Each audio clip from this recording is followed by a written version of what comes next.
Ako di ay si Trisha Bless A. Tadle, 11 years old, nagpuyo sa Malagamot, Panakan, Davao City.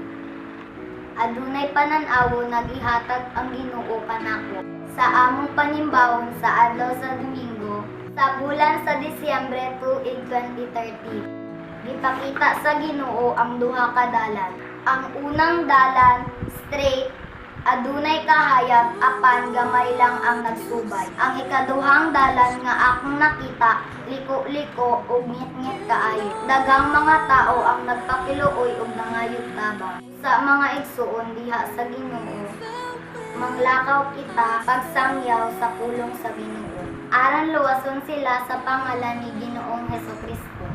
Daghang salamat. God bless. He will